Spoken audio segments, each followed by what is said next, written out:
fellowship, సహవాసము, breaking of bread, రొట్టె విరుచుట, and prayer. నాలుగవది ప్రార్థన. Now these are the four fundamental practices of a New Testament church. ఈ నాలుగు ఒక క్రొత్త నిబంధన స్థానిక సంఘానికి ఉండాల్సిన పునాది సత్యాలు. If you try to understand and elaborate these four aspects, ఈ నాలుగింటిని మనము చక్కగా ధ్యానం చేసినట్లయితే we can bring in all the practices that are given to the church of God in these four practices. సంఘానికి ప్రభు ఇచ్చిన అన్ని సంగతులు ఉన్నాయి పాటించమని, అవన్నీ ఈ నాలుగింట్లో ఏదో దాని దగ్గరికి వస్తాయి. So as we expound these four practices that has been mentioned here, కాబట్టి ఇక్కడ మనం ప్రస్తావిస్తున్న ఈ నాలుగు పునాది సత్యాలు ఏవైతే ఉన్నాయో, this is much more than a simple verse. There are a lot of depth involved into each of these practices. చాలా తేలికగా ఈ వచనం కనబడుతుంది కానీ ఎంతో లోతైనటువంటి ఆధ్యాత్మిక అనుభవం ఈ మాటల్లో ఉంది అని మనం గ్రహించాలి. But from the first century until the 18th century, మొదటి శతాబ్దం మొదలుకొని 18వ శతాబ్దం వరకు ఉన్న కాలంలో we see the church had gone far away from the fundamental biblical principles. ఈ మధ్య కాలంలో సంఘము పునాది సత్యాల మీద లేకుండా చాలా దూరము జరిగిపోయింది అని గ్రహించాలి. And the churches or the Christian churches had become very nominal. క్రైస్తవ సంఘాలన్నీ ఈ మధ్య కాలంలో నామకార్థ సంఘాలుగా మారిపోయాయి. Even the Protestant Reformation that came through Martin Luther ద్వారా కేథలిక్ సంఘానికి బయటికి వచ్చినటువంటి ప్రొటెస్టెంట్ సంఘాల్లో కూడా in another 3 or 4 centuries it became again nominal. బయటికి వచ్చిన తర్వాత 300-400 సంవత్సరాల వరకు కూడా ఈ సంఘాలు నామకార్థ సంఘాలుగానే ఉండిపోయాయి. It is in such a context in the early 19th century, అలాంటి భ్రష్టమైన కాలములు 19వ శతాబ్దం ఆరంభంలో the initiative for the present assembly movement or the brethren movement was come into existence. ఇప్పుడున్నటువంటి బ్రదరన్ సంఘాలు, సహోదర సంఘాలు ఉన్నాయే, వాటి యొక్క ఉద్యమం ప్రారంభమైంది. And I'm not going to the history of that. This is something that we all know. మనము తెలుసుకోవాల్సిన ప్రాముఖ్యమైన సత్యం ఇది. ఆ చరిత్ర అంతా ఇప్పుడు నేను చెప్పడం లేదు. Now very effort or the reason for this new movement was to return to the original scriptural pattern. ఎందుకు ఆ ఉద్యమం ఆ రోజున ప్రారంభమైంది అంటే, దేవుడు ఏ వాస్తవికమైన సత్యాలు ఇచ్చాడో ఆ సత్యాల దగ్గరికి మరలా సంఘము రావాలి అని ఆ ఉద్యమాన్ని ప్రారంభించారు. Independent local assembly gathering was the emphasis of this movement. అలాంటి ఉద్యమం యొక్క ప్రాముఖ్యమైన సత్యం ఏమిటంటే, ప్రతి క్రైస్తవ స్థానిక సంఘము స్వయం ప్రతిపత్తి కలిగి స్వతంత్రంగా ఉండేది అనే సత్యాన్ని వారు తీసుకుని వచ్చారు. No extra biblical emphasis was put upon the church.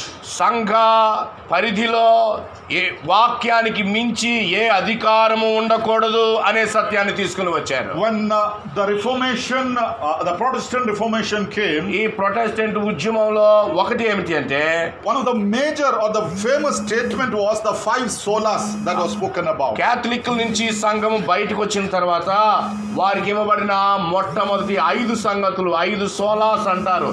సోలాస్ అంటే మాత్రమే అని అర్థం. I'm not going into all the 5 here to time lag. ఇప్పుడు సమయభావాన్ని బట్టి వాటన్నిటినీ మనం చేయటం లేదు కానీ, But one of the important sola was the sola scriptura.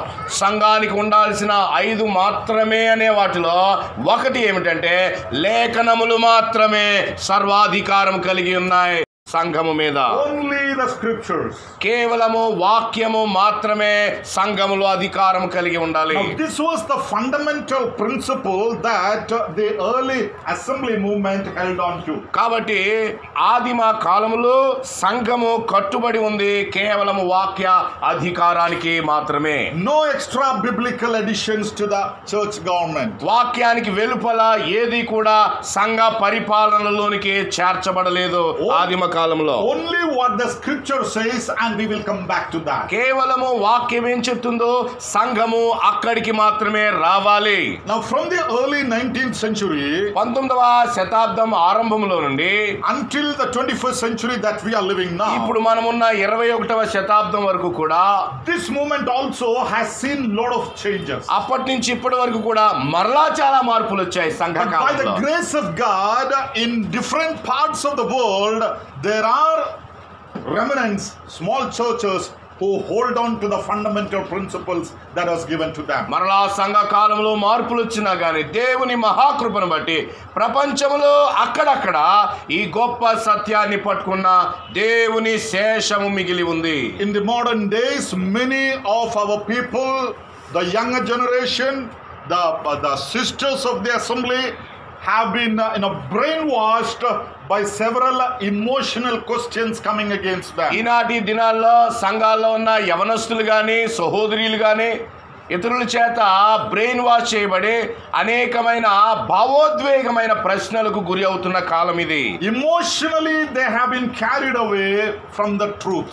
ఈ సత్యము నుండి ఎమోషనల్ గా చాలా మంది సంఘాలకు దూరంగా వెళ్ళిపోతున్నారు. And that is the time we choose to speak about the fundamental principles of the local churches. భావోద్వేగాలతోటి మాటలో చెప్పాలంటే మనసుకు నచ్చిన వాటితోటి బయటికి వెళ్ళిపోతున్న ఈ ప్రజల కాలంలో మనము వాక్య సత్యం ఏమిటో మనము నేర్చుకునే సమయం ఇది. Now with this introduction and background, let me come to my topic for this morning. కాబట్టి ఈ ఉపోద్ఘాతం తర్వాత ఈ ఉదయకాలపు వేళ మనము వాక్య సందేశంలోనికి వద్దాం. In the 4 sessions that are given to me today and tomorrow, ఈ రోజున రేపు నాకు 4 తరగతులు ఉన్నాయి.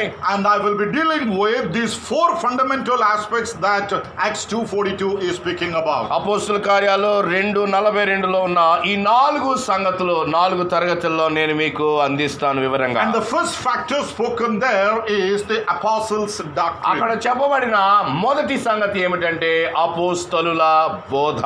They continued steadfastly in the apostles' doctrine.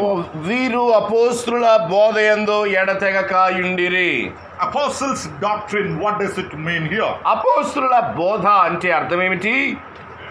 Now the first factor I want to expound from the apostles' doctrine. అపోస్తలుల బోధ అనే దానిలో మొదటిగా నేను మీకు అందించే సంగతి ఏమిటి అంటే The distinction between the apostles' doctrine and the apostles' acts. అపోస్తలుల బోధకి అపోస్తలుల కార్యములకు ఉన్న తేడాను మొదట మనము గ్రహిస్తాం. If we get a right understanding of this concept, we will be safe from many false doctrines and teachings that come to us. అపోస్తలుల బోధకి అపోస్తలుల కార్యములకి ఉన్న తేడా గ్రహిస్తే అనేకమైన తప్పుడు బోధల నుంచి మనము వ్యత్యాసాన్ని కనుగొనగలుగుతాం. The Bible clearly distincts between the apostles' doctrine and the apostles' acts. అపోస్తలుల బోధకి అపోస్తలుల చర్యలకి ఎంతో వ్యత్యాసం ఉన్నట్లుగా మనము గమనిస్తాం. We know the Holy Bible consists of 66 books. పరిశుద్ధ బైబిల్ గ్రంథంలో 66 పుస్తకాలు ఉన్నాయని మనం ఎరుగుదుము.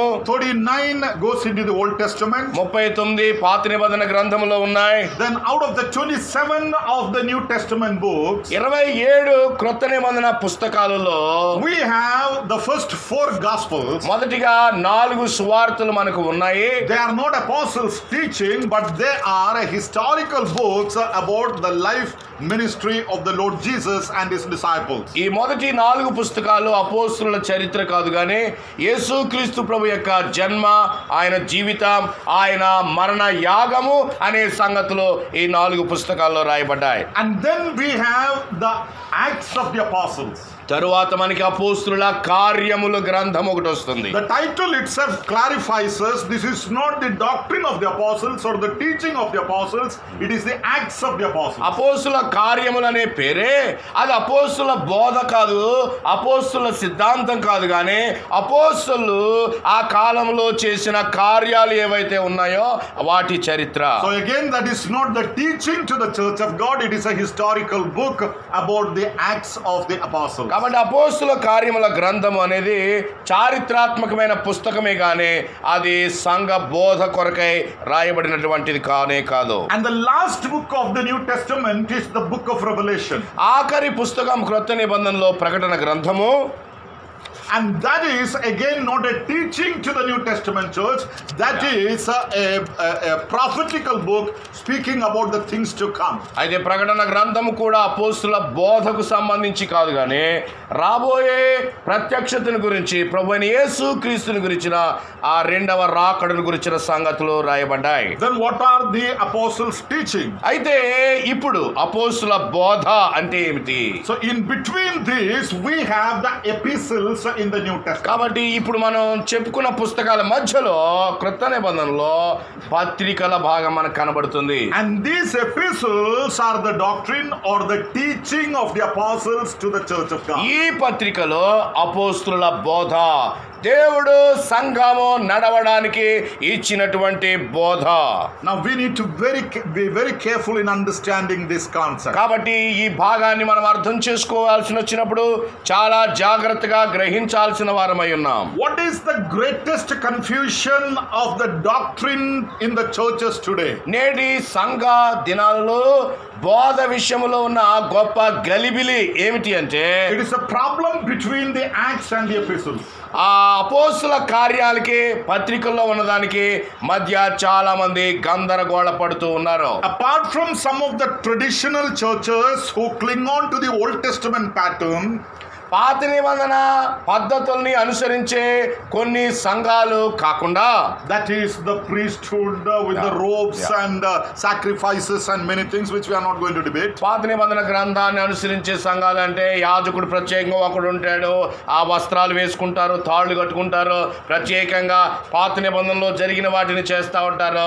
వాటిని గురించి ఇప్పుడు మనం చర్చించడం లేదు. కానీ But among the New Testament evangelical churches, క్రొత్త నిబంధన సంఘాలు అని చెప్పబడి స్వార్థీకరణ కొరకై ప్రారంభమైన సంఘాలలో ఉన్న గలిబిలిని మనం చూస్తాం. there are some churches who build their doctrine based on the acts of the apostles. క్రొత్త నిబంధన కాలములో స్వార్థీకరణ కొరకై ఉన్నటువంటి సంఘాలలో చాలా మంది అపోస్తుల కార్యముల ఆధారంగా సిద్ధాంతాన్ని కట్టారు. They want to build a doctrine for the church based on the acts. ఆ స్వార్థీకరణకై ప్రారంభమైన సంఘాలు అపోస్తుల బోధ మీద కాకుండా అపోస్తుల కార్యాలు, వాళ్ళు ఏవైతే పనులు చేశారో దాని మీద వారు సిద్ధాంతాన్ని కడుతూ Now వచ్చారు. the acts of the apostles are the experiences of the apostles. అపోస్తుల కార్యములు అంటే ఆనాడు అపోస్తుల యొక్క అనుభవాలు అని అర్థం. And experiences are not the doctrine of the church. ఆనాడు అపోస్తుల జీవితాల్లో వారు అనుభవించినవి సంఘానికి సిద్ధాంతము కాజాలవు. That is why if you build a doctrine based on the acts or the experience of the apostles, అందుకని అపోస్తులు వారి అనుభవాల మీద ఒకవేళ సంఘాన్ని కడితే as the experiences changes, Yeah. doctrine also changes. మరి వారి యొక్క అనుభవాలు మారుతూ వచ్చాయి అపోస్తుల కార్యాల్లో. అలాంటి దాని మీద కట్టినప్పుడు వారి యొక్క సిద్ధాంతం కూడా మారిపోతూ వస్తుంది. If there are some teachers here, ఇక్కడ ఎవరైనా బోధకులు ఉండినట్లయితే, I mean in the schools, school teachers ఉంటే you would have definitely gone through some training to teach the children. మీరు పిల్లలకి పాఠం చెప్పే ముందు ఖచ్చితంగా మీకు ట్రైనింగ్ ఇచ్చి ఉంటారు. Maybe 2 years, 3 years, B.Ed or whatever you call. 2 లేదా 3 సంవత్సరాలు, 1 సంవత్సరం BAD అంటాం కదా మనం, అలాంటివి ఏవైనా. Now you would have experienced a lot of experiences through your training. Training లో ఈ టీచర్ కి చాలా అనుభవం వస్తుంది. And when you come to the class, start teaching, class లోనికి వచ్చి ఇప్పుడు బోధిస్తాం ప్రారంభించినప్పుడు what are you going to teach them? ఇప్పుడు ఏం బోధిస్తాం వారికి? You are not going to teach the experiences you had in the training school. ఆ training లో వారికి ఉన్న అనుభవాలు వీళ్ళకి బోధిస్తే కుదరదు. You have a syllabus to teach them. అక్కడ సిలబస్ బోధించాలి. Your experience may be anything. మీ యొక్క అనుభవం ఏదైనా కావచ్చు. That does not become the syllabus of the school. ఆ మీ అనుభవం క్లాస్ రూమ్ లో సిలబస్ కాదు. Now it's exactly the same thing that I'm talking about here. ఇక్కడ మనము చూస్తున్నది కూడా అదే. అపోస్తుల కార్యములు అంటే The apostles and the people of the Acts time, they had many experiences in their life. అపోస్తుల కార్యముల గ్రంథములో ఉన్న అనేక మంది భక్తులు ఉన్నారు. వారి జీవితాల్లో అనేకమైన అనుభవాలు ఉన్నాయి. That kept changing. అవి మారుతూ కూడా వచ్చాయి. But what they are supposed to teach? అయితే ఇప్పుడు వారు ఏం బోధించాలి తర్వాత కాల సంఘానికి? There is a syllabus for the church that ఓ సంఘానికి, దేవుడు స్థాపించిన సంఘానికి ఆయన ఒక సిలబస్ ని ఇచ్చాడు. That is what we call as the apostles' doctrine. దానినే అపోస్తలుల బోధ అంటున్నాం. So the apostles' doctrine, అపోస్తలుల బోధ, it is the teaching to the church of God. సంఘాలు, దేవుని సంఘానికి ఇవ్వబడిన బోధ, వాక్య బోధన. If you turn with me to one verse, Colossians chapter 4 and verse 16. కొలస్సీ పత్రిక 4:16 మీరు చూడండి దయచేసి. And there we read like this, Colossians 4:16. 4:16 కొలస్సీ పత్రికలో మనం ఇలా చూస్తాం. Now Paul makes a statement there. ఇక్కడ పౌలు ఒక చక్కటి మాట కొలస్సీలో వారికి చెప్తూ ఉన్నాడు. When this epistle is read among you, see that it is read also in the church of the Laodiceans, and that you likewise read the epistle from Laodicea. ఈ పత్రిక మీరు చదివించుకున్న తరువాత లవొదికయ వారి సంఘములోనూ చదివించుడి, లవొదికయకు రాసి పంపిన పత్రికను మీరు చదివించుకొనుడి అన్నాడు. Now that explains the purpose of the epistles. ఇది పత్రికల యొక్క ఉద్దేశం ఏమిటో తెలియచేసే వచనం. Read it in the churches. సంఘములలో చదివించుకొనుడి. Even though it is addressed to one church, ఒక సంఘానికే మొదటిగా పత్రిక రాయబడినప్పటికీ it should be taught in the other local churches also. మరలా అదే పత్రిక మిగతా సంఘాల్లో కూడా చదివించబడాలి, బోధించబడాలి. That is the apostles' doctrine. అదే అపోస్తలుల బోధ. Now when we use the term doctrine, సిద్ధాంతము అనే మాటను మనం ఉపయోగించినప్పుడు doctrine simply means teaching. Doctrine అంటే బోధ అని అర్థం. సిద్ధాంతము అంటే బోధ అని అర్థం. The teaching of the apostles. అపోస్తలులు బోధించింది అని అర్థం. That is what has been spoken there. అదే ఇక్కడ చెప్పబడింది. So the distinction between the apostles' doctrine and the apostles' acts. అపోస్తలుల బోధకే అపోస్తలుల అనుభవాలకి ఉన్న తేడా ఏమిటి అంటే The doctrine of the church is not based upon the experience of any person. సంఘానికి ఇవ్వబడిన బోధ ఏ వ్యక్తి అనుభవాల మీద కట్టబడలేదు. When some people debate with us on this doctrine, కొన్నిసార్లు మనతోటి చాలా మంది వాదిస్తారు ఈ డాక్ట్రిన్ విషయంలో, సిద్ధాంత విషయంలో. when we say that is not right according to the word of God, అయ్యా మీరు చేస్తున్నది వాక్యానుసారంగా లేదు అని మనం చెప్పినప్పుడు they immediately say, this is my experience, who are you to question? వాళ్ళు ఏమంటారంటే ఇది నా సొంత అనుభవం, నీవెవడివి అని అడుగుతారు. You would have come across such people. మీకు ఎదురయ్యే ఉంటారు అలాంటి వాళ్ళు. They'll say, this is our experience. ఇది మా అనుభవం అండి అంటారు. Fine, it is your experience, who contradicts? ఇది మీ అనుభవం కావచ్చు, ఎవరు కాదన్నారు. But that does not become the doctrine. కానీ సంఘానికి అది బోధ కాదు. I'm not standing here to teach you my experience. ఇక్కడ నేను మీకు నా అనుభవాన్ని బోధించడానికి రాలేదు. Rather, I'm standing here to tell you what the Bible says about the teaching of the apostles. కానీ అపోస్తలుల బోధ అంటే దేవుని వాక్యం ఏం చెప్తుందో నేను మీకు వివరించడానికే వచ్చాను. So understand the difference between the apostles' acts and the apostles' doctrine. కాబట్టి అపోస్తలుల బోధకే అపోస్తలుల అనుభవాలకి ఉన్న తేడాను మనం గ్రహించాలి. With that, let me come to the second aspect here. ఇప్పుడు రెండవ భాగంలోనికి మనం వద్దాం. The authority of the apostles over the scriptures. లేఖనాల మీద అపోస్తలులకు ఉన్నటువంటి అధికారం. Why do we call it as the apostles' doctrine? ఎందుకు అపోస్తలులది బోధ అని అంటున్నాం? I said doctrine means teaching. సిద్ధాంతం అంటే బోధ. Many people teach. చాలా మంది బోధిస్తారు. We also teach. మనం కూడా బోధిస్తాం. But what is the speciality about the apostles' teaching? మరి అపోస్తలులు బోధించిన దాని ప్రత్యేకత ఏమిటి?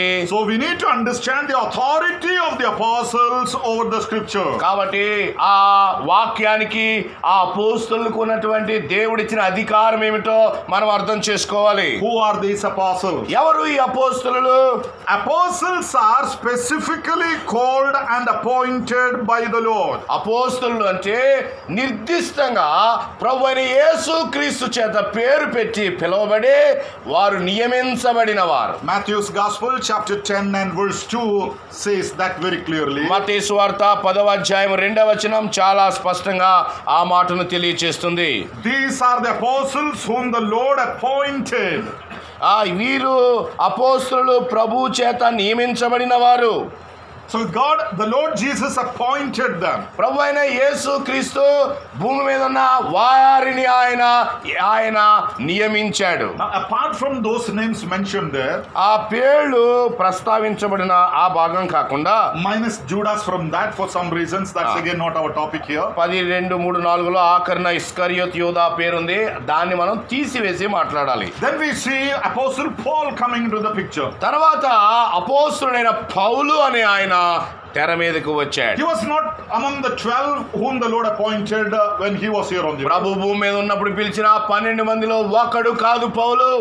But it was a specific divine calling and the Lord authorized him for this ministry. ప్రభువైన యేసుక్రీస్తు ప్రత్యేకంగా పౌలును ఒక గొప్ప పని చేయడం కొరకై ఆయన ఎంపిక చేశాడు. Paul writes that, emphasizes that in his epistles when he writes. పౌలు ఇదే సంగతిని తన పత్రికల్లో ప్రస్తావిస్తూ వచ్చాడు. For example, if you turn to 1 Timothy chapter 2 and verse 7. Timothy మొదటి పత్రిక 2వ అధ్యాయము 7వ వచనాన్ని చూడండి. There Paul very clearly says, I am appointed for this. పౌలు చాలా స్పష్టంగా చెప్తూ ఉన్నాడు.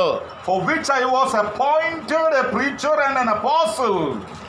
ఈ సాక్ష్యం ఇచ్చుటకై నేను ప్రకటించువాడుగాను అపోస్తలుడుగాను నియమింపబడి తిని. So that is again an appointment as an apostle. ఇక్కడ నియమింపబడి తిని అంటే ప్రత్యేకంగా ఈ అపోస్తలుడైన పౌలుని యేసు ప్రభు నియమించాడు. So these apostles who wrote the scriptures or the epistles, కాబట్టి ఈ అపోస్తలుల చేత లేఖనాలు పత్రికలు రాయించబడ్డాయి అంటే they are specially chosen by the Lord, appointed by the Lord, and the Lord has appointed them to write this epistle. ఈ ఎంపిక చేయబడిన వారు ప్రత్యేకంగా పిలువబడి ఈ పని వారికి దేవుడు అప్పగించాడు అని గ్రహించాలి. No one else can do that job. ఈ పనిని సంఘాలకి బోధ తీసుకొచ్చే పనిని ఎవ్వడు చేయలేడు వీరి తప్ప. If I come and say that I am also a Bible teacher, I'll add something more to that. నేను బైబిల్ టీచర్ను కాబట్టి నేను కూడా కొంత కలుపుతాను అంటే no, that is not acceptable here. ఇక్కడ అది ఏమాత్రం కూడా కుదరదు. It is apostles who are specifically appointed for కాబట్టి that. సంఘానికి బోధ ఎవరి ద్వారా ఇచ్చాడో ఆ అపోస్తలులు నిర్దిష్టమైనటువంటి వారు. So what is the apostles' authority over the scriptures? కాబట్టి అపోస్తలుల యొక్క అధికారం ఏమిటి లేఖనాల విషయంలో?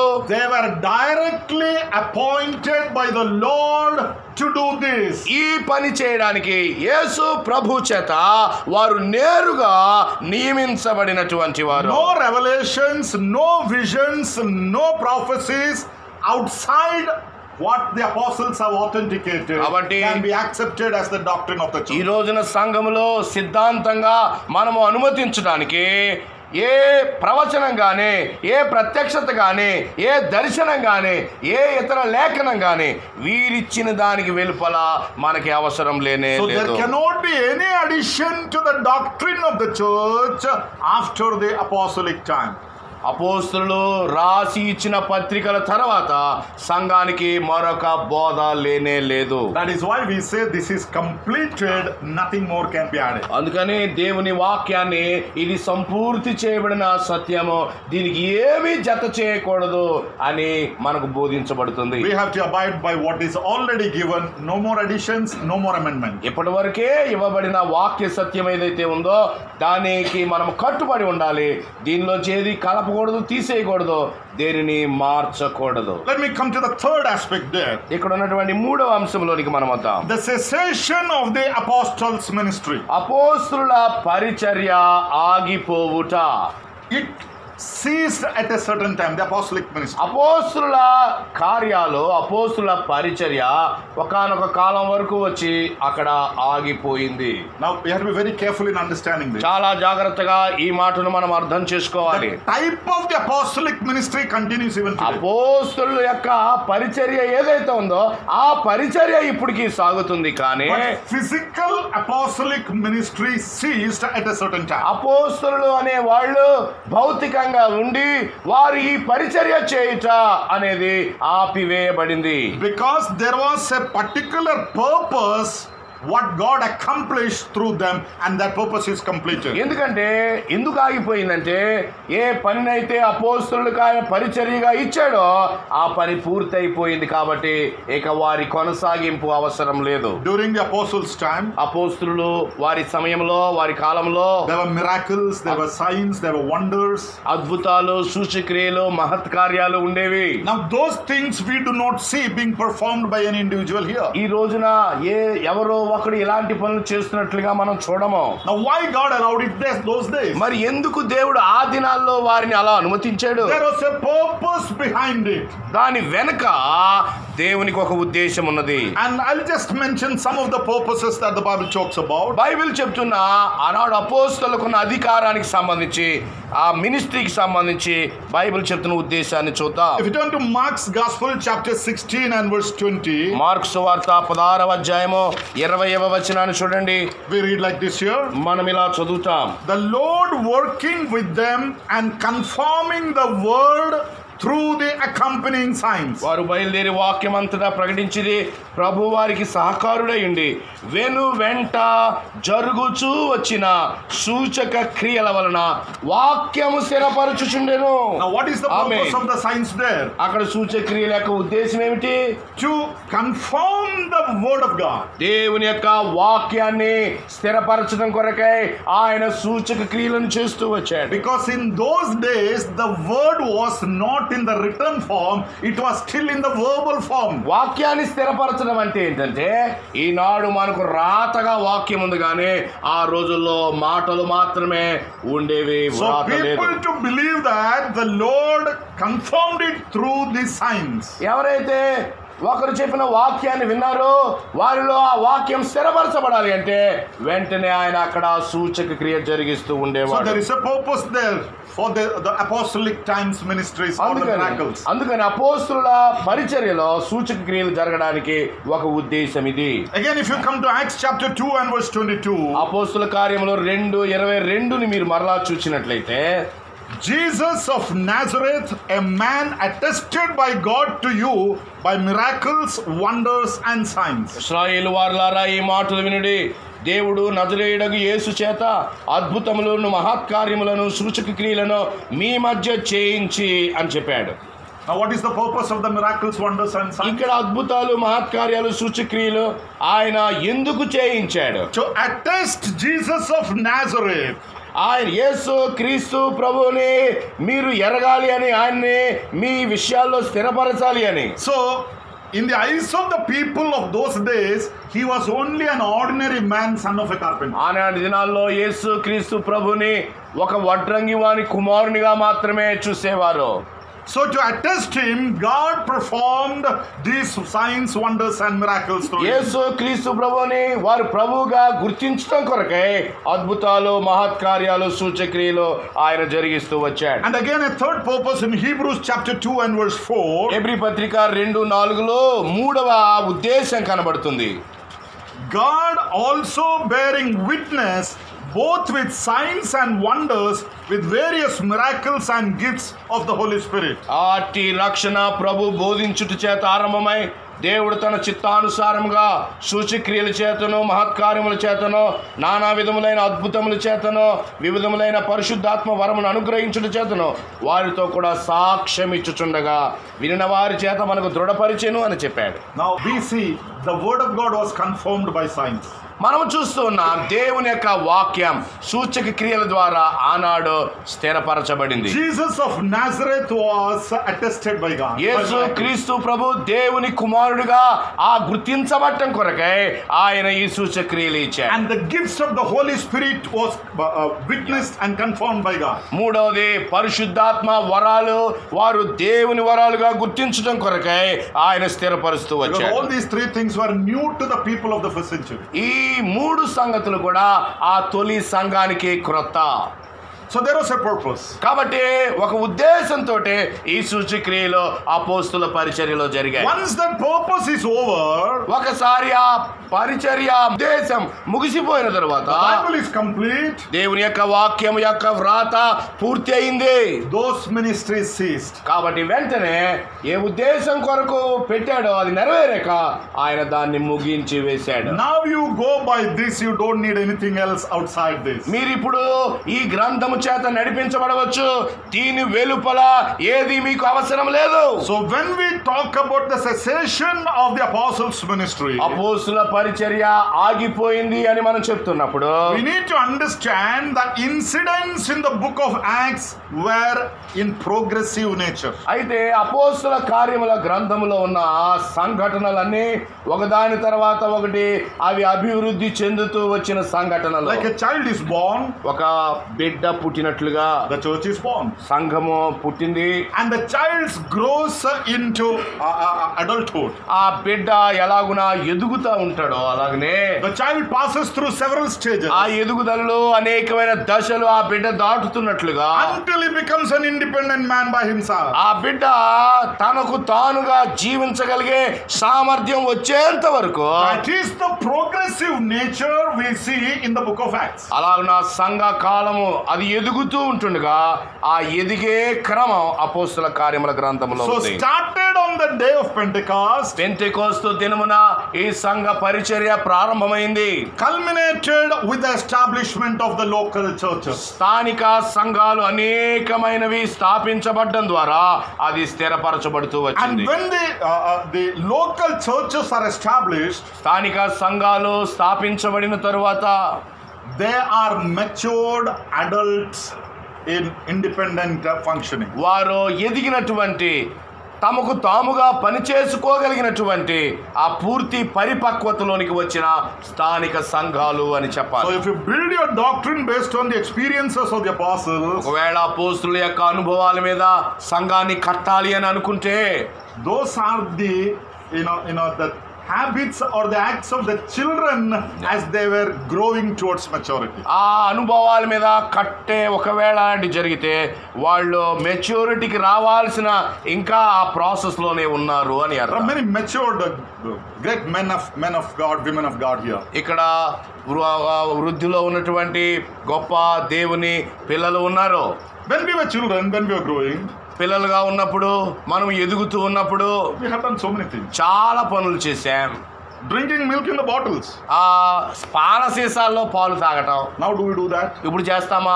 No, we don't do that. ఇప్పుడు చెయ్యం. Many things that we did when we were children in the process of growing. ఎదిగే క్రమంలో చిన్నగా ఉన్నప్పుడు చాలా పనులు మనం చేస్తూ వచ్చాం. We don't do that. మనం ఇప్పుడు చెయ్యం. Because that was the point of transition. ఎందుకంటే అది మార్పు చెందుతున్న కాలం. So the history of the apostles or the acts of the apostles must be understood as progressive in nature. కాబట్టి అపోస్తుల కార్యములలో ఉన్నటువంటి ఆ తొలి సంఘం యొక్క అనుభవం ఏమిటి అంటే అది ఇంకా ఇండిపెండెంట్ గా అవ్వలేదు, అది ఎదుగుతూ ఉన్నటువంటి క్రమం అది. And the product of the apostolic ministry is the local churches. అయితే అపోస్తుల పరిచర్య ఫలితం ఏమిటంటే స్థానిక సంఘాలు ఏర్పడ్డాయి. That is where the local assemblies become very important here. అందుకనే ఇక్కడ ప్రతి స్థానిక సంఘము ఎంతో ప్రాధాన్యమైనటువంటిది. So all these extraordinary miracles and the supernatural gifts ceased with the completion of the scriptures. సూచక్రియలు మహత్కార్యాలు కృపావరాల్లో కూడా ప్రత్యేకమైన కొన్ని కృపావరాలు ఉన్నాయి. అవన్నీ ఎందుకు ఆగిపోయాయి అంటే ఇక్కడ విశేషాన్ని చెప్తూ ఉన్నాయి. That is what 1 Corinthians chapter 13 verse 10, 11 and 12 says. కొరింథీ మొదటి పత్రిక 13వ అధ్యాయం మొదటి వచనాలు అవే చెప్తా ఉన్నాయి. 10, 11, 12. 13 Chapter 13 verse 10, 11, 12 13వ says, అధ్యాయము 10, 11, 12 పూర్ణమైనది వచ్చినప్పుడు పూర్ణము కానిది నిరర్ధకమగును. నేను పిల్లవాడనై ఉన్నప్పుడు పిల్లవాని వలె మాట్లాడి తిని, పిల్లవాని వలె తలంచి తిని, పిల్లవాని వలె యోచించి తిని. ఇప్పుడు పెద్దవాడనై పిల్లవాని చేష్టలు మానివేసి తిని. ఇప్పుడు అద్దములో చూచినట్టుగా సూచనగా చూచుచున్నాము, అప్పుడు ముఖాముఖిగా చూచుము.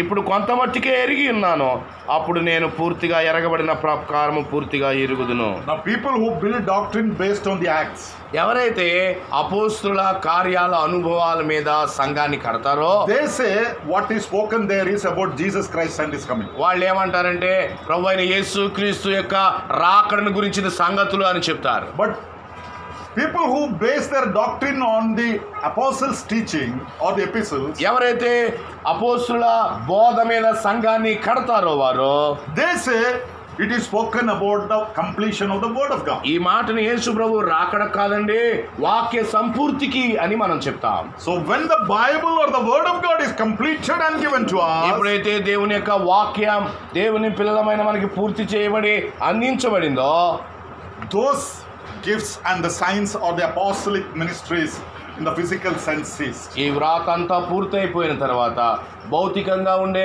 ఆ అద్భుతాలు, ఆ సూచక్రియలు లేదా అపోస్తుల యొక్క పరిచర్యలు ఏవైతే ఉన్నాయో అవి భౌతికంగా ఆగిపోయాయి. And God has sealed and given to us the word of God. ఆ భౌతిక పరిచర్యలు ఆగిపోగా దేవుడు ఈ గ్రంథాన్ని ముద్ర వేసి ఆయన మనకు అనుగ్రహించాడు. In the will of God, God has given it to every one of us in our own languages. దేవుని అనాది కాల సంకల్పములు, ఆయన చిత్తములు ప్రతి భాషలోనూ ఆయన తన యొక్క వాక్యాన్ని ఆయన ఇచ్చాడు.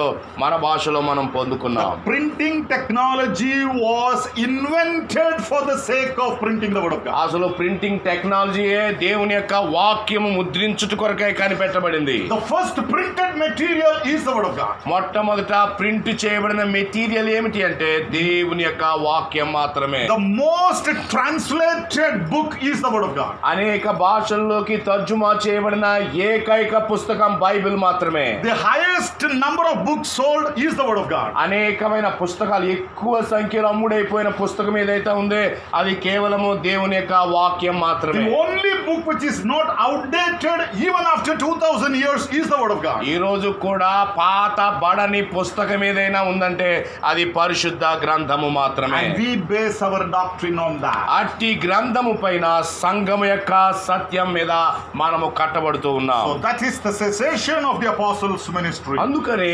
అపోస్తుల భౌతికమైన మనుషుల వాళ్ళు ఆగిపోయారు లేదా Now ముగిసిపోయారు. let me come to the fourth aspect about the apostles' ఈ doctrine. అపోస్తుల బోధన గురించిన 4వ అంశాన్ని చూడండి.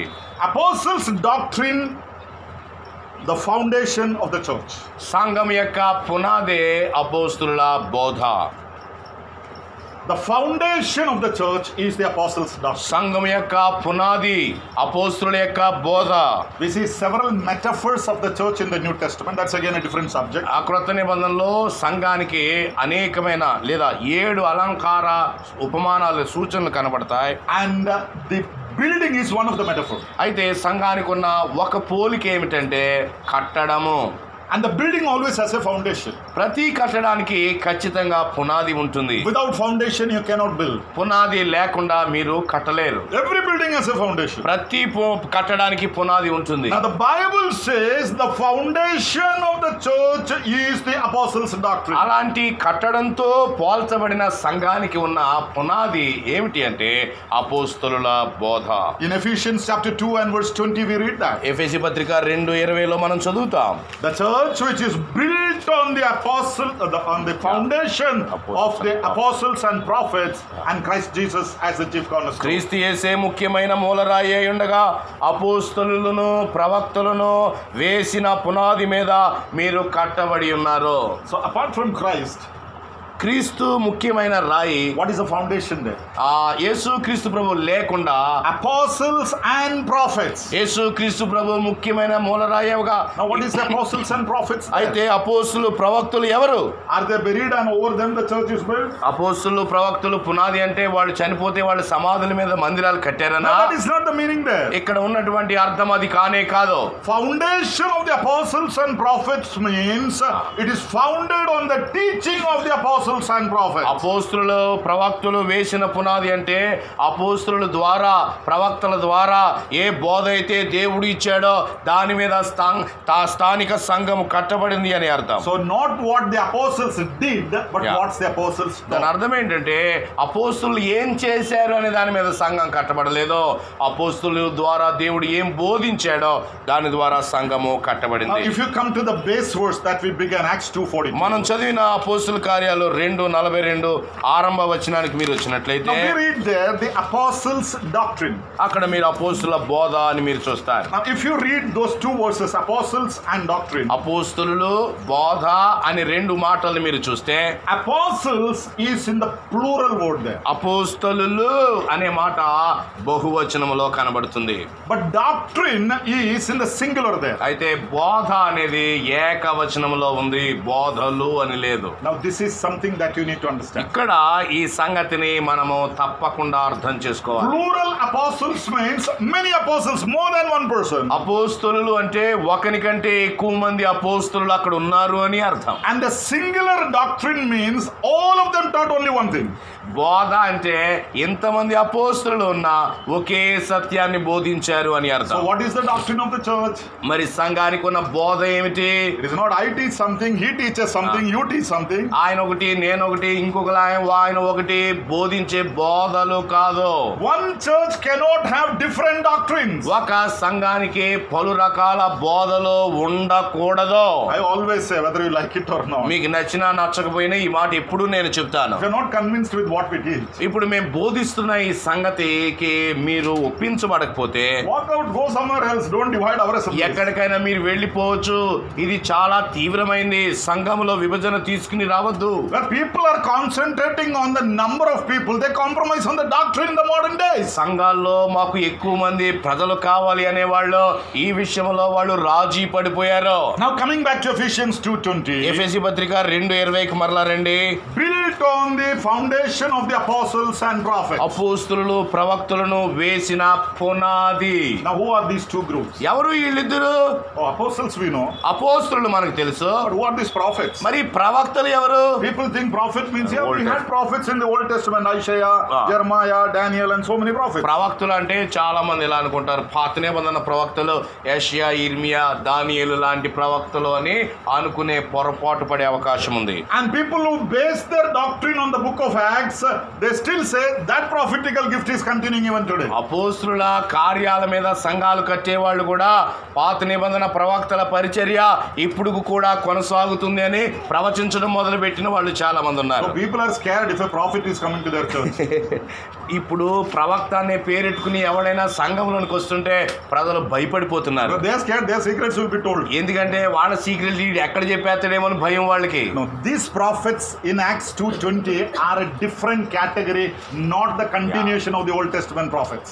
ఎఫెసీ 2:20లో చెప్పబడిన ఈ ప్రవక్తలు పాత నిబంధన ప్రవక్తల కొనసాగింపు ప్రవక్తలు కారు, వీరు భిన్నమైన ప్రవక్తలు. If you turn with me to 1 Corinthians chapter 12 and verse 28. కొరింథీ మొదటి పత్రిక 12వ అధ్యాయము 28వ వచనాన్ని మీరు చూడండి. There we see a sequence that Paul is talking about. పౌలు ఒక క్రమాన్ని ఇక్కడ బోధిస్తూ ఉన్నాడు.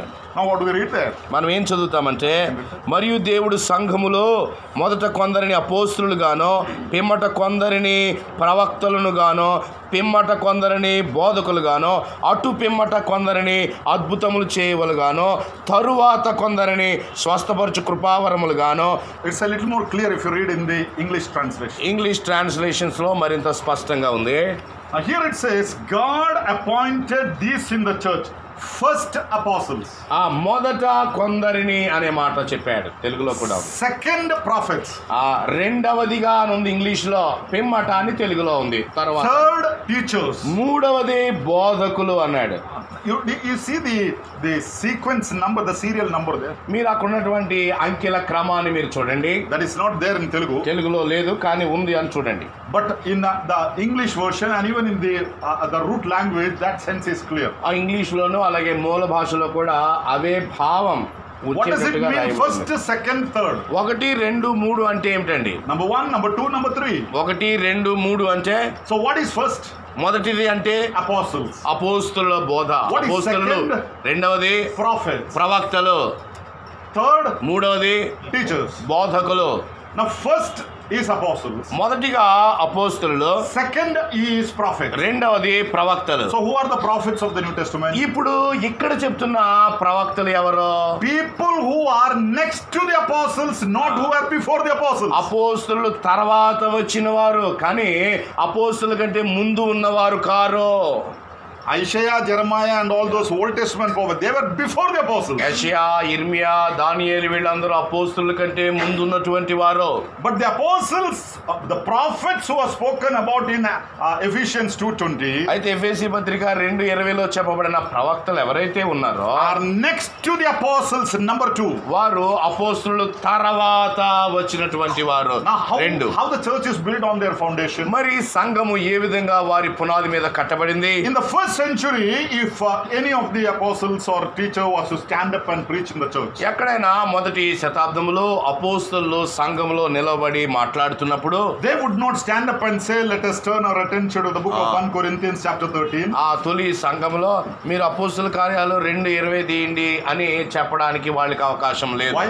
ఎందుకని? Because this was not completed. ఎందుకంటే ఆనాటి సంఘానికి వాక్యము రాయబడిన రీతిలో అందించబడలేదు. But still they preached. అయినా వారు బోధించారు. So what were they preaching in the New Testament church? మరి వాక్యం గ్రంథం లేదు, మరి ఏం బోధించుంటారు? The Bible was not complete. Bible అప్పటికి పూర్తి చేయబడలేదు. So God gave special prophetic gift to some people in the church. అందుకని దేవుడు ప్రత్యేకంగా ప్రవచించే వరము కలిగిన వారిని ఆ తొలి సంఘంలో ఆయన లేపాడు. So one person gets up and says, this is what the Lord tells me.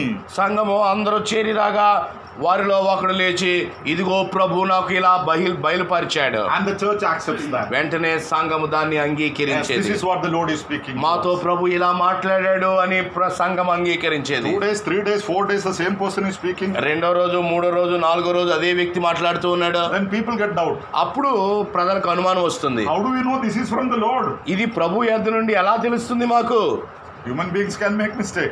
మనుషులు తప్పు చేసే అవకాశం ఉంది. So God gave a second gift. అయితే దేవుడు మరొక గిఫ్ట్, ఆయన వరాన్ని ఇచ్చాడు. You speak in a language which you do not know, but they know. అయితే నీకు తెలియని భాష వారికి వచ్చిన భాషలో మాట్లాడు అని చెప్పాడు. Now I don't know Telugu. Telugu రాదు నాకు. I suddenly speaking Telugu. వెంటనే అకస్మాత్తుగా నేను తెలుగులో మాట్లాడడం ప్రారంభించాను. Then you know this is from the Lord, because he doesn't know Telugu. He is speaking fluent Telugu here. అప్పుడు సంఘం గుర్తించేది, అరే ఇతనికి తెలుగు రాదు కదా, కానీ తెలుగులో స్పష్టంగా మాట్లాడుతున్నాడు. God gave that second gift to confirm the word. కాబట్టి దేవుని యొక్క వాక్యాన్ని స్థిరపరచడానికి దేవుడు ఈ రెండవ వరాన్ని ఆయన ఇచ్చాడు. After some days somebody may say, he has been coming to Andhra and Telangana so many times, he knows Telugu.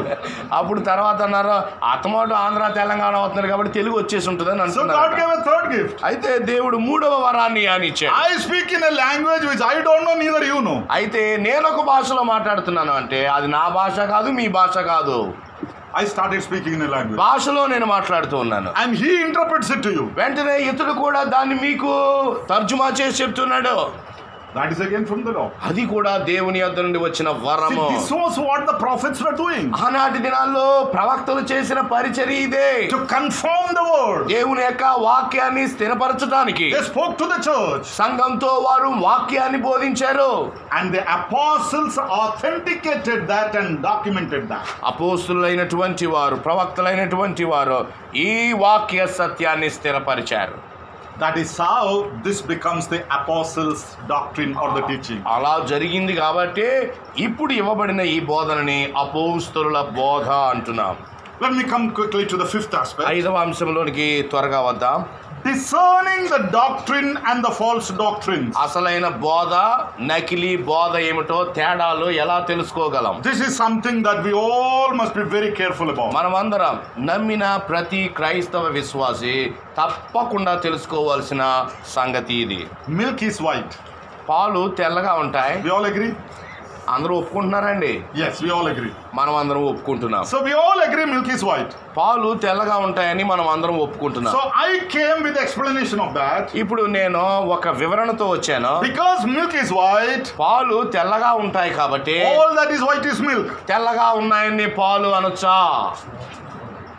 That is where the people have gone wrong. ఇక్కడే చాలా మంది సత్యం నుంచి తొలగిపోయారు. So we need to discern that.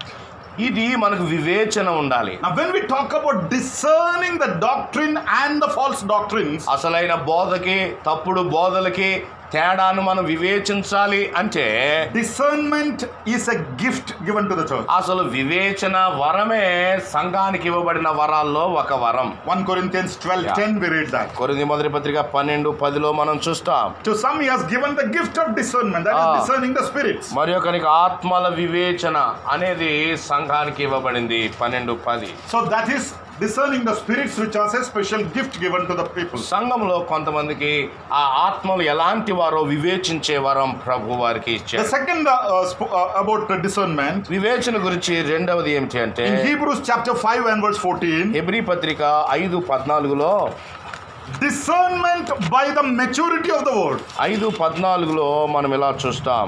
వయస్సు వచ్చిన వారు అభ్యాసం చేత మేలు కీడులను వివేచిస్తారు అన్నాడు. He is speaking about the maturity in the word of God. ఇక్కడ దేవుని యొక్క వాక్య అనుభవాన్ని బట్టి వివేచన వస్తుంది. So when you are mature or growing in the word of God, you will be able to discern between the right and the wrong. దేవుని యొక్క వాక్యములో విశ్వాసి ఎదుగుతూ ఉంటుండగా వారికి మాత్రమే తెలుస్తుంది ఏది తప్పుడు బోధో ఏది అసలైన బోధ. Again Philippians chapter 1 verse 9 and 10. తర్వాత ఫిలిప్పీ పత్రిక 1:10 చూడండి. Discernment to approve things that are excellent. ఇక్కడ మనకు చెప్పాడు మీరు శ్రేష్టమైన కార్యములను వివేచింపగలవారగుటకును అన్నాడు. So many things are there, but what are the excellent things? You need to discern that. అయితే ఇక్కడ చాలా కార్యాలు ఉన్నాయి.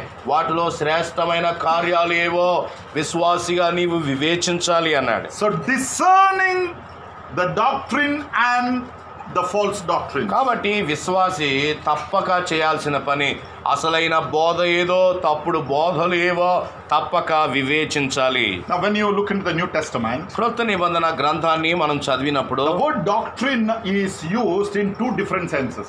సిద్ధాంతము వాక్య సత్యం అనేవి రెండు కోణాల్లో విభజించబడ్డాయి. One is it is mentioned in singular doctrine. సిద్ధాంతము లేదా బోధ అని చెప్పుకుందాం, మన తెలుగు బైబిల్లో అలాగే ఉంది.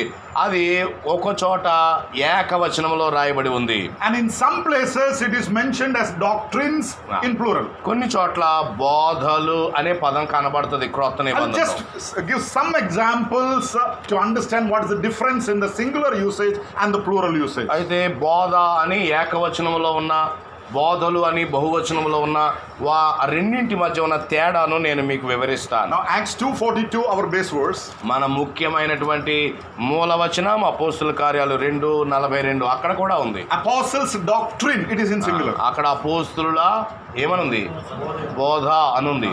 Apostles is in plural, doctrine is singular. అపోస్తులు అది బహువచనం కానీ బోధ మాత్రం ఏకవచనం. So that is the right teaching. అది సరైనటువంటి బోధకు వచనం అది. Now Romans 6:17. రోమాపత్రిక 6:17 చూడండి.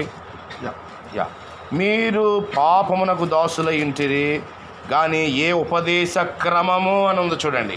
Here the form of doctrine to which you are delivered. ఉపదేశ క్రమమునకు మీరు అప్పగించబడితిరో. That is a singular usage. ఉపదేశ క్రమము అంటే ఏకవచనమా బహువచనమా? ఏకవచనం. That is again the right doctrine. అది కూడా సరైనటువంటి వాక్య సత్యానికి సంబంధించిన మాట. In 1 Timothy 4:6 in the English translation it says the good doctrine which you have carefully followed. 4:6లో సుబోధ అన్నాడు చూడండి, అక్కడ కూడా ఏకవచనం చెప్పాడు. The good doctrine. ఏకవచనం సుబోధ.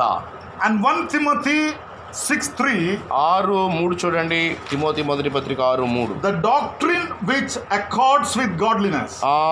హిత వాక్యములను అని There is plural. ప్లూరల్ వాక్యములు. In the English translation it is doctrine which accords with godliness. అనుగుణ్యమైన బోధ అని ఉంది. It is there. Okay, right. అనుగుణ్యమైన బోధ అక్కడ కూడా ఏకవచనం ఉంది. Titus 1:9 తీతు పత్రిక 1:9 చూడండి. sound doctrine. 1:9లో హిత బోధ ఆరోగ్యకరమైన బోధ. And 2 John verse 9, యోహాను 2వ పత్రిక 9వ వచనం, doctrine of Christ. క్రీస్తు బోధ. Now all these places it is singular. ఇవన్నిటిలో బోధ అని ఏకవచనంతో చెప్పారు. And they are all the positive usage, the better side or the right doctrine. కాబట్టి ఇవన్నీ కూడా సరైన దేవుని వాక్య సిద్ధాంతము అనే అర్థాన్నిచ్చే భాగాలు. Now what are the plural usage? ఇప్పుడు బోధలు అనే దానికి వద్దాం. Colossians 2:22. కొలసీ పత్రిక 2:22 చూడండి. Commandments and doctrines of men. ఆ మనుషుల ఆజ్ఞలు పద్ధతులు అని చెప్పాడు. Doctrines of men, plural. ఆ మనుషుల సిద్ధాంతాలు, మనుషుల పద్ధతులు, ఆజ్ఞలు అది బహువచనం. Negative, that is not from God, it is of man. ఇక్కడ చెప్పబడినవి దుర్బోధ విషయంలో నా హెచ్చరిక ఇది. Ephesians 4:14. ఎఫెసీ పత్రిక 4:14 చూడండి. Every wind of doctrine, that is again plural. ప్రతి ఉపదేశమునకు అంటే అది కూడా ప్లూరల్లే, బహువచనమే. తెలుగు వ్యాకరణం, that word every is the grammatical structure, it's a plural usage. Telugu వ్యాకరణం ప్రకారం ప్రతి అంటే అక్కడ చాలా ఉన్నాయి అని అర్థం. 1 Timothy 4:1. తిమోతి పత్రిక 4:1. There we have problem. Deceiving spirits and doctrines of the demons. 4:2లో మనకి తెలుగులో ఒక చిన్న సమస్య ఉంది. దయ్యముల బోధ అని ఉంది కానీ దయ్యముల బోధలు అని ఉండాలి. ఇంగ్లీష్ లో అలాగే translate is the doctrines of the demons. English లో దయ్యముల బోధలు అని ఉండాలి. ఒకటి ఉండదు, దానికి చాలా ఉంటాయి. Hebrews 13:9. హెబ్రీ పత్రిక 13:9 చూడండి. Various and strange doctrines. నానా విధములైన అన్య బోధలు అని చెప్పాడు. When you compare these two sets, మనము ఈ బోధలు అని రెండిటిని పోల్చినప్పుడు the right doctrine is always mentioned in singular.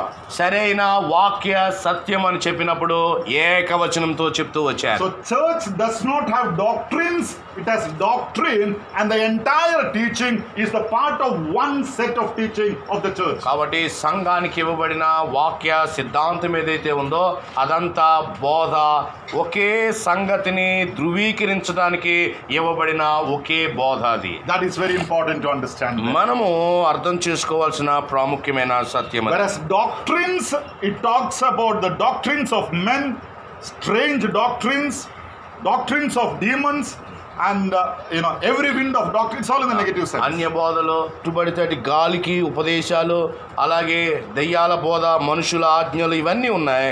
అవన్నీ తప్పుడు బోధలకు సూచన. And number 6, 6వది the local assemblies commitment to the doctrine. స్థానిక సంఘాలు ఈ సత్యానికి కట్టుబడి ఉండుట. The local assemblies commitment to the doctrine. స్థానిక సంఘము ఈ వాక్య సత్య సిద్ధాంతానికి కట్టుబడి ఉండాలి. What is the doctrine of the church? ఇప్పుడు సంఘ సిద్ధాంతము అంటే ఏమిటి? Doctrine of a church is the accepted set of teaching on which the particular congregation is founded. ఒక ప్రాంతంలో ఉన్న వాళ్ళు అనుసరించడానికి దేవుని చేత ఇవ్వబడిన ఒక క్రమమైన బోధ. Now if we call ourselves as a congregation or an assembly or the brethren, మనము సంఘము, స్థానిక సంఘము, సహోదరుల సంఘము అని పిలుస్తున్నాం. we have a set of teaching on which our foundation is laid. కాబట్టి ఈ సంఘం అని పిలువబడుతున్న మనకి ఒక పునాది మీద కట్టబడ్డాం. ఆ పునాది నిర్దిష్టమైన ఖచ్చితమైన ఒక బోధ అయ్యింది. Changing the doctrine questions the credibility of the foundation. ఎప్పుడైతే సంఘములో బోధ మారిపోతుందో పునాదిని ప్రశ్నించటం అని అర్థం. Therefore we should be careful in understanding the difference between doctrine and traditions and practice. అందుకని దేవుని అసలైన వాక్య క్రమానికి మనుషుల పద్ధతుల ద్వారా వచ్చినటువంటి అనేకమైన బోధలకి తేడాను మనం We గ్రహించాలి. have many practices and traditions. మనకి అనేకమైన ఆచారాలు పద్ధతులు ఉన్నాయి. I don't say all of them are wrong, అవన్నీ తప్పు అని నేను అనటం లేదు కానీ but they are not the doctrine. అయితే అవి సిద్ధాంతము కాదు. Doctrine is always based on the word of God. దేవుని వాక్య సిద్ధాంతం అనేది ఎల్లప్పుడూ వాక్య ఆధారితంగానే ఉంటుంది. Based on our conviction and convenience and reasons, we may have certain traditions we are following. As long as it doesn't contradict the word of God, that's fine with us. మనము దేవుని సంఘంలో ఉంటుండగా అప్పుడప్పుడు కొన్ని అలవాట్లను కలిగి ఉంటాం. వాక్య సత్య సిద్ధాంతాన్ని అవి ఏమాత్రం కూడా విభేదించకుండా ఉన్నంత వరకు వాటి విషయంలో ఎలాంటి సమస్య లేదు. But that does not become the doctrine. అయితే మన అలవాట్లు సిద్ధాంతము కాదు. If that becomes the doctrine, all churches should do the same thing. ఒకవేళ ఆ అలవాటే కనుక సిద్ధాంతం అయితే సంఘాలన్నీ అలాగే చేయాలి. That is why I say the doctrine must be based on the word of God, not on traditions. అందుకనే నేను చెప్తూ ఉన్నాను మొదటి నుంచి, దేవుని యొక్క వాక్య సిద్ధాంతము ఆచారాలను బట్టి వచ్చింది కాదు, దేవుని వాక్యాన్ని బట్టి మాత్రమే. So what is the commitment of the local assembly to the doctrine? కాబట్టి స్థానిక సంఘము దేవుని వాక్య విషయంలో ఏ విధంగా కట్టుబడి ఉండాలి? Number 1, Ephesians 4:11. మొదటిది ఎఫెసీ పత్రిక 4:11 రాసుకోండి. God has given teachers to the church of God. ఎఫెసీ పత్రిక 4:11 దేవుడు సంఘానికి ఆయన బోధకులను ఇచ్చాడు. Identify that. వారిని మీరు గుర్తించండి. God has given the teachers to the church of God. సంఘములో బోధకులు ఉన్నారు.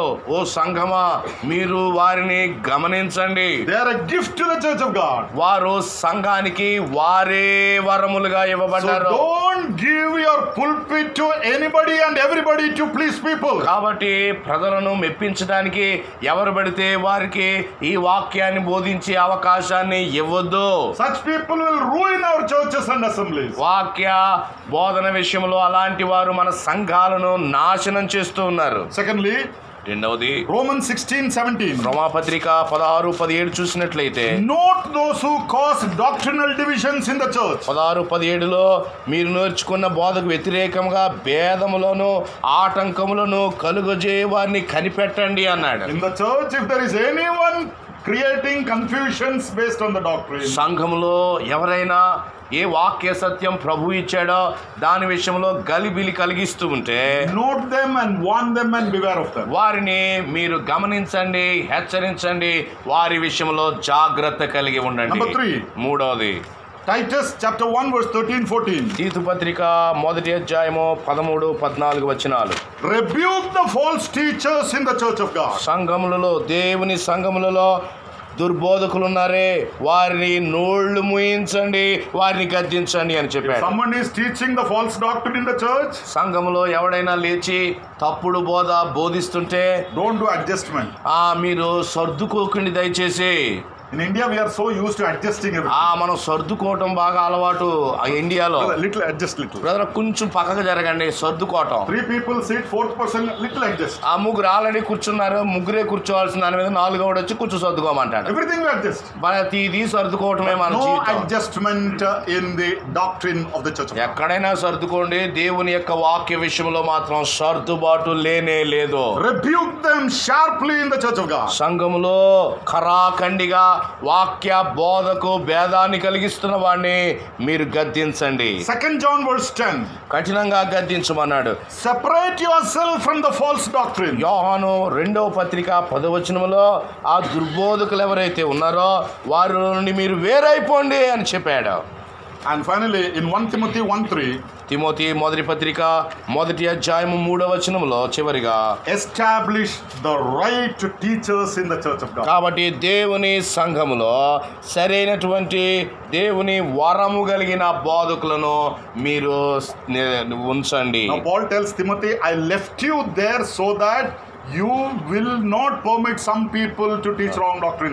కొందరిని ఆజ్ఞాపించుటకు నీవు ఎఫెసులో నిలుచుండు, ఎందుకంటే వాళ్ళు కల్పనా కథలో లేనిపోని భిన్నమైన బోధ తీసుకొస్తారు, వాళ్ళని ఆపాలి అంటే నేను నిన్ను ఎఫెసులో ఉంచొచ్చాను. So the local assembly oversight has a great responsibility of defending the right doctrine in the church of God. ఓ మాటలో చెప్పాలి అంటే భూమి మీద దేవుని యొక్క వాక్య సత్యాన్ని ఈ సత్యం విషయంలో పోరాడడం కొరకై స్థానిక సంఘాలు ఉన్నాయి. Let me conclude my words here. ఇక్కడ నేను ముగింపు మాటలు చెప్తాను. These are 6 factors. 6 సంగతులు చెప్పాను. Distinction between apostles' doctrine and apostles' acts. అపోస్తుల కార్యాలకి అపోస్తుల బోధకి ఉన్న తేడాను మనం గ్రహించాలి. Number 2, authority of the apostles over the scriptures. రెండవది వాక్య విషయంలో దేవుడు ఎందుకు అపోస్తులకి ఆయన అధికారాన్ని ఇచ్చాడు.